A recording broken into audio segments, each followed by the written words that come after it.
Assalamualaikum warahmatullahi wabarakatuh. Perkenalkan, saya Dinda Tasya Aulia, NPM 202103058 kelas B dari jurusan Pendidikan Masyarakat.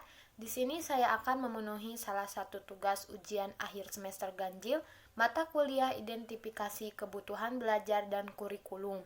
Di sini saya akan melanjutkan materi tentang prinsip-prinsip kurikulum, di antaranya yang kesembilan ada pembelajaran sepanjang hayat. Belajar sejatinya tidak mengenal batas waktu dan batas usia. Selama kita masih diberi umur untuk menjalani kehidupan, selama ini pula kita akan terus belajar. Belajar akan lebih baik dan berdaya guna apabila dijadikan sebuah kebiasaan oleh seorang anak. Oleh sebab itu, diperlukan seorang guru untuk mengembangkan pembiasaan sejak dini, sehingga anak-anak dapat melaksanakan norma yang baik sesuai dengan budaya masyarakat setempat. Pembelajaran sepanjang hayat diungkap melalui teori-teori klasik yang dipelopori oleh seorang ahli sosiologi Rusia bernama Ivan Pavlov. Pada awal tahun 1900, Ivan Pavlov melakukan suatu eksperimen secara sistematis dan saintifik dengan tujuan mengkaji bagaimana pembelajaran berlaku pada suatu organisme. Berdasarkan hasil eksperimen Pavlov diperoleh suatu kesimpulan bahwa asosiasi terhadap penglihatan dan suara dengan makanan ini merupakan tipe pembelajaran yang penting yang kemudian dikenal dengan teori pengkondisian klasik. Yang ke-10 ada pembelajaran nilai-nilai Tuturi Handrayani. Pembelajaran nilai-nilai Tuturi Handrayani dapat diuraikan ke dalam 4 prinsip, yaitu prinsip kemandirian, prinsip regenerasi, prinsip edukasi dan pembinaan, dan prinsip pengawasan pengarahan. Prinsip kemandirian merupakan cerminan dari kemampuan seseorang dalam menjalankan aktivitasnya. Dari sinilah setiap orang diharapkan dapat memandirikan orang lain dengan memberikan dorongan baik semangat maupun secara finansial.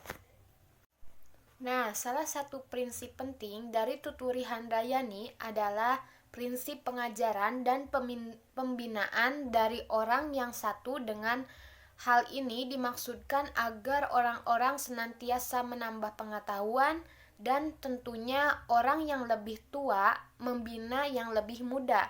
Tentunya yang lebih tua punya pengalaman lebih banyak dan sudah mempunyai ilmu yang memadai sehingga mampu membina yang lebih muda.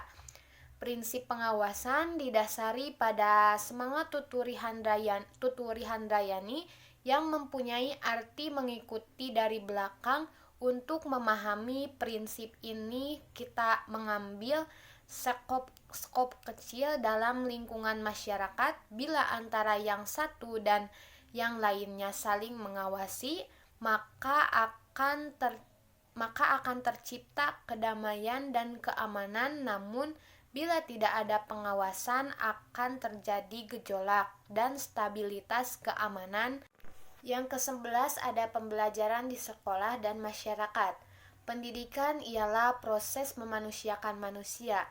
Dengan pendidikan kita akan semakin tahu siapa aku, dari mana asalku, dan untuk apa aku ada.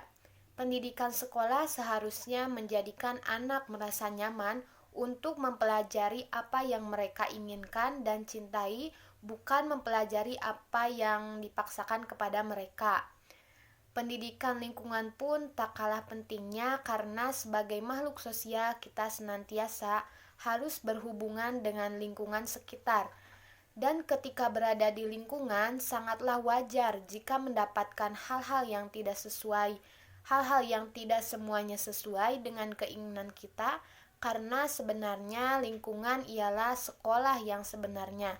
Anak-anak bisa belajar secara langsung dari lingkungan, dan apa yang mereka pelajari secara langsung akan cepat terpatri dalam pikiran mereka dan terekam terus sehingga sulit untuk dilupakan. Untuk itu, jika lingkungannya baik, maka akan sangat mendukung.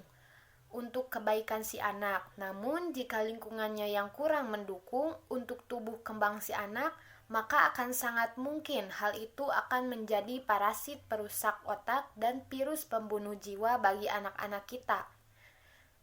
Sekian pemaparan dari saya. Mohon maaf apabila ada kekurangan dan kesalahan. Wassalamualaikum warahmatullahi wabarakatuh.